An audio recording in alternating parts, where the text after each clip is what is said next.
আসসালামু আলাইকুম। HTML basic কোর্সের নতুন আরেকটি পর্বে আপনাদের স্বাগতম। আজকে আমরা দেখব টেবিল ট্যাগস।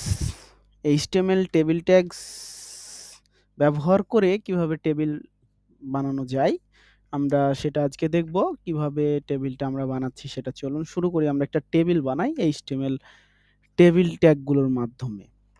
তো এইজন্য আমি ভিজুয়াল কোড স্টুডিও ওপেন করে নিচ্ছি এবং ভিজুয়াল কোড ওপেন করার পর আমরা এটাকে আ ওপেন উইথ লাইভ সার্ভার করে দিব। যাতে আমরা যা লিখছি তা যেন আমরা ওয়েব পেজে দেখতে পারি। তো গত পর্বে আমরা যেগুলা শিখেছি সেগুলো এখানে আছে। আমরা সিম্পলি সেটার নিচে আবার কোড করা শুরু করব। তো আমরা এখানে দেখব আজকে টেবিল ট্যাগ, কিভাবে একটা টেবিল বানাতে হয়। তো এর জন্য আমরা একটা ডকুমেন্টেশন এর আগে দেখেছিলাম। ডকুমেন্টেশনটা এরকম ছিল যে টেবিল তৈরি করতে টেবিল ট্যাগ ১ম এ ব্যবহৃত হয়। তো আমরা আসলে আগে দেখি কিভাবে টেবিল ট্যাগগুলা লিখতে হয়। তো আমরা ১ম এ টেবিল যেহেতু বানাবো তাহলে একটা টেবিল ট্যাগ আমরা নিয়ে নিচ্ছি। টেবিল ট্যাগ ওপেন এবং ক্লোজ টেবিলের সবকিছু এর ভেতরে থাকবে। এই টেবিল ওপেনিং এবং ক্লোজিং এর মধ্যেই থাকা লাগবে। টেবিল তৈরিতে যতগুলা ট্যাগ ব্যবহার করা হবে। তো আমরা দেখি, তারপরে আমাদের আছে টিআর ট্যাগ, রো তৈরি করবে। তারপর আছে টিডি ট্যাব, কলাম তৈরি করবে, টিএইচ ট্যাগ। এই ৩ টা ট্যাগ দিয়ে মূলত আমরা একটা টেবিল বানাবো। তো চলুন আমরা ১ম এ টিআর ট্যাগটি নিই। এখানে আমরা টিআর ট্যাগটি নিচ্ছি এবং আমরা আমাদের টেবিলের হেডিং বানাবো আসলে। তাহলে ওটার জন্য আছে টিএইচ ট্যাগ। তারপর আপনাদেরকে আমরা দেখাই। অর্থাৎ আ এই যে টিএইচ হেডার সেল তৈরি করতে আমরা একটা হেডার সেল আগে তৈরি করি।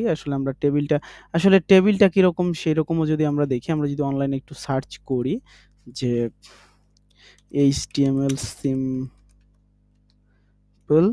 টেবিল। এটা লিখে যদি আমরা সার্চ করি অনলাইনে ইমেজ, দেখুন আসলে টেবিলগুলা হয় এইরকম HTML দিয়ে বানানো। এই যে টেবিলগুলা দেখতেই পাচ্ছেন। তো এখানে আবার অনেকগুলা ডিজাইন করা আছে। এগুলাতে CSS ব্যবহার করা আছে। তো আমরা এইরকম একটা টেবিল বানাই।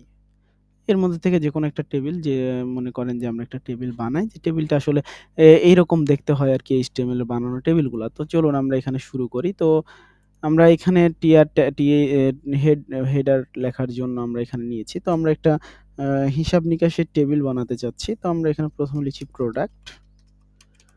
প্রোডাক্ট। তারপরের আমাদের থাকছে কোয়ান্টিটি, তার পাশাপাশি কোয়ান্টিটি এবং শেষে থাকছে প্রাইস। অর্থাৎ আমাদের প্রোডাক্ট কয়টা থাকছে এবং তার সাথে কয়টা করে প্রোডাক্ট আমরা নিচ্ছি এবং এটার প্রাইস কত। তো এইটুকু দেওয়ার পর আমাদের টেবিল কিরকম আসছে এটা আমরা একটু আগে দেখে আসি, তাহলে আপনারা বুঝতে সুবিধা হবে। দেখেন প্রোডাক্ট, কোয়ান্টিটি এবং প্রাইস ৩ টা লিখা এসছে। এখানে কোনো বর্ডার এইসব কিছু আসে নাই। তো এগুলাও আসবে, আস্তে ধীরে আসবে, আপনারা দেখতে থাকেন। আ যেহেতু একদম বেসিক থেকে শুরু করছি তো আ একটু অগোছালো মনে হতে পারে। তবে আশা করি খুব কঠিন মনে হবে না। তো এখন আমরা আসলে আরো কিছু প্রোডাক্ট আমরা এড করি এখানে এবং প্রোডাক্টের কোয়ান্টিটি এবং প্রাইস এড করি। তো এগুলা কিভাবে এড করতে হয় সেটাও আমি একটু আপনাদেরকে বলি। তো সেটার জন্য আমাদেরকে ওই যে আ আমাদের টিআর এর ভিতরই নিতে হবে, কিন্তু এখন আর টিএইচ হবে না। কারণ হেডিং একবারই হয়েছে, আর হেডিং এর প্রয়োজন নাই। এখন আমাদের যেটা নিতে হবে, আপনারা দেখেন এখানে আমরা আ টিআর নিয়ে সারি তৈরি করে ফেলেছি এবং টিআর এর ভিতর হেডার সেল নিয়ে আমরা সেখানে হেডিং গুলা লিখে ফেলেছি। এখন আমাদের প্রয়োজন ডাটা সেল। আমরা যেখানে ডাটা রাখবো এরকম সেল বানাতে হবে। তাহলে আমাদের এখন টিআর এর ভিতরে সারিগুলার ভিতরে টিডি সেল, যেটা কমন ডাটা সেল তৈরি করব, এইরকম সেলগুলা বানাবো। অর্থাৎ টিআর এর ভেতর আমরা টিডি ট্যাগটা ব্যবহার করব। তো চলুন আমরা ব্যবহার করে দেখি আগে। তো এখানে আমরা টিআর ট্যাগ নিচ্ছি। টিআর ট্যাগের ভিতর আমরা টিডি ট্যাগ নিচ্ছি। টিডি ট্যাগে আমরা ১ম এ দিচ্ছি অ্যাপেল।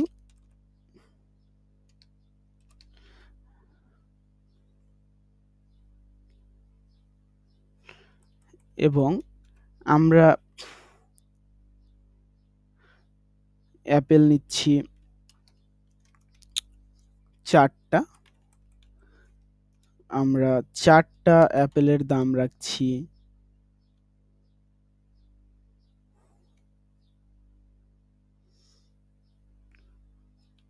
$20। এখন আমরা এটা দেখি এটার আউটপুটটা কিরকম আসছে, এটা কোথায় আউটপুটটা দিচ্ছে কিরকম ভাবে। তো এই যে আমরা দেখি একদম নিচে এইখানে দেখেন এইভাবে এসেছে। তো এখন আমরা আরো কিছু প্রোডাক্ট অ্যাড করব।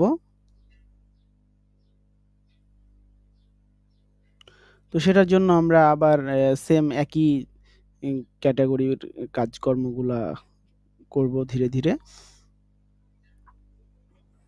তো এই জন্য আমরা এরপর আরেকটা প্রোডাক্ট অ্যাড করছি। আরেকটা প্রোডাক্ট অ্যাড করার জন্য আমরা টিআর ট্যাগ নিচ্ছি। টিআর ট্যাগের ভিতর আমরা আবার টিডি নিচ্ছি। টিডির মধ্যে আমরা এবার লিখছি অরেঞ্জ।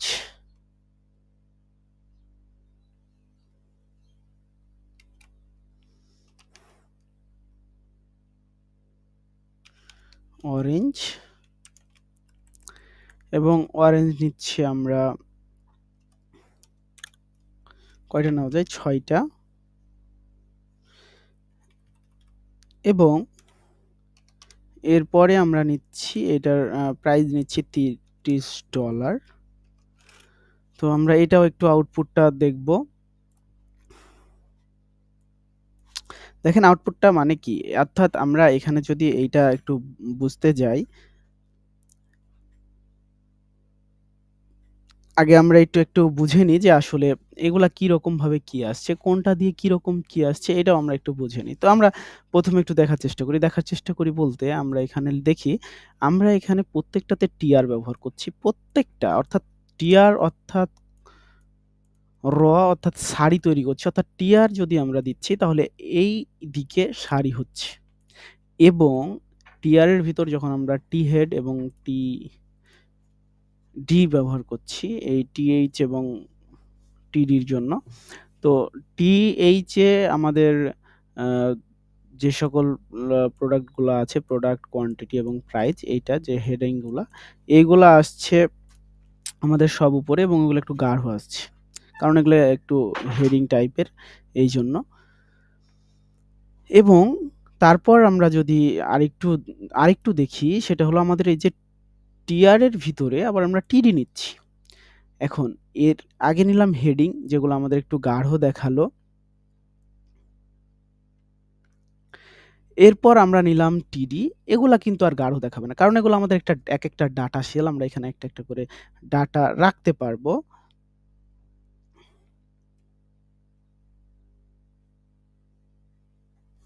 তো এখন আমরা এই ডাটাগুলা লিখেছি, এই ডাটাগুলা কি, প্রথম টিডি ডেটা সেটা আমাদের একটা ডাটা সেল তৈরি করে দিয়েছে, টেবিল ডাটা, সেটা হলো এইখানে একটা আমরা ডাটা লিখতে পেরেছি অ্যাপেল নামে।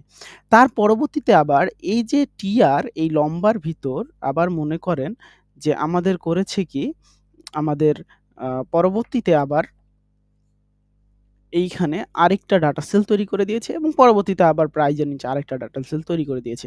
তো এইটা হলো আমাদের বলতে গেলে মানে এইরকম ভাবে টেবিলগুলো আমরা বানাতে পারি, ইচ্ছা মতো কলাম আমরা ব্যবহার করতে পারি।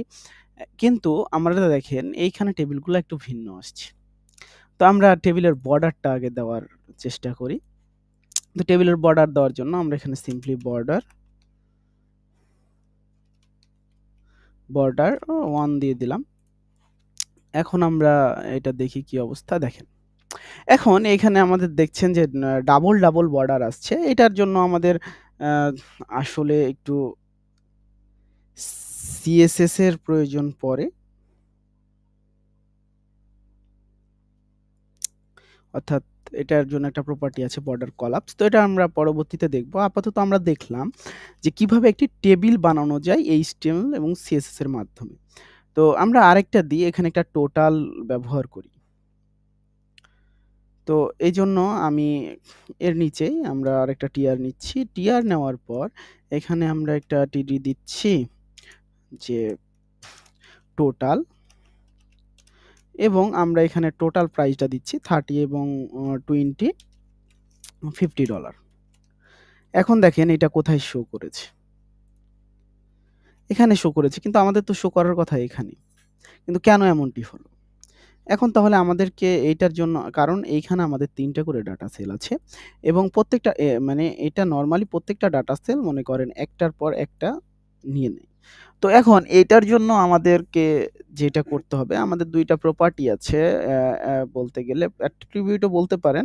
সেটা হলো র স্প্যান এবং কল স্প্যান।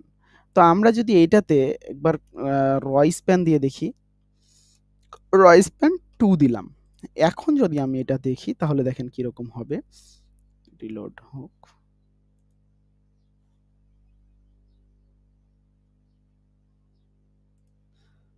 আসলে কেন হলো না? র স্প্যান 1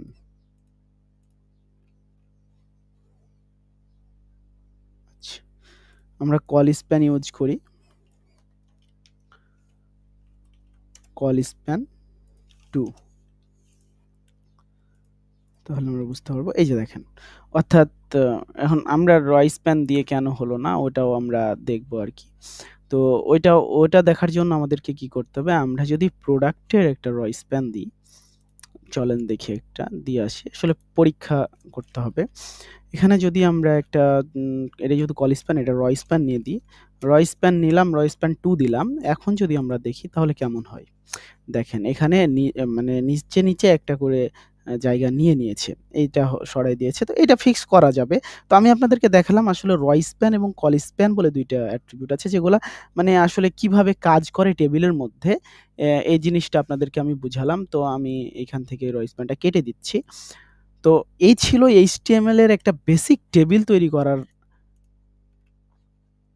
মূল বিষয়বস্তু। আমরা এখানে কিভাবে head নিলাম, আ তারপরে tr নিলাম, td নিলাম। এগুলো আপনারা বিস্তারিত দেখলেন। এখন আমাদের আরেকটা বিষয় দেখতে হবে। সেইটা হলো যে আমরা কিন্তু এইখানে আপনাদেরকে বর্ণনার সময় একটা জিনিস বলেছিলাম শেষে আপনাদের মনে আছে কিনা? যে আমরা টেবিলের মধ্যে head, body এবং foot এসব বিষয়গুলা ব্যবহার করে টেবিলের বিভিন্ন অংশ ভাগ করতে ব্যবহৃত হয়। তো এই জিনিসগুলা কোথায় ব্যবহার করতে হবে সেটা আমি একটু বলি। আপনারা দেখবেন যে এইটুকু হলো টেবিলের head অর্থাৎ আমি যদি এইটুকুকে head বলে দিই, আমরা এখানে ট্যাগটা স্টার্ট করলাম এবং এখানে ট্যাগটা শেষ করলাম। এটা আমরা একটু সাজিয়ে নিই। তো এইরকমভাবে যদি লিখি তাহলে আমার ওয়েবসাইট জানলো যে এইটুকু আমার টেবিলের হেড। আমার যত যাই হয়ে যাক এটা আমাদের হেডেই শো করবে। এখানে কোনো সমস্যা নাই। এরপর আমাদের বডি হইলো এইটা।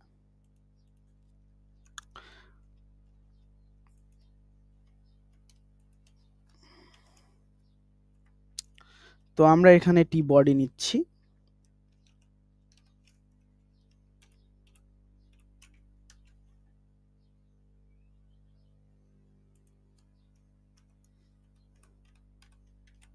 body নিলাম এবং এইটা আমাদের ফুটার কারণ এখানে আমাদের ক্যালকুলেশন আসছে।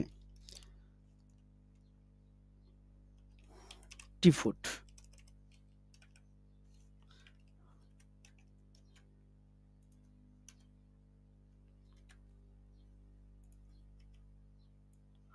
কোড লিখার সময় সবসময় আপনারা একটা জিনিস মাথায় রাখবেন সেটা হলো যে কোড যেন দেখতে সুন্দর হয়।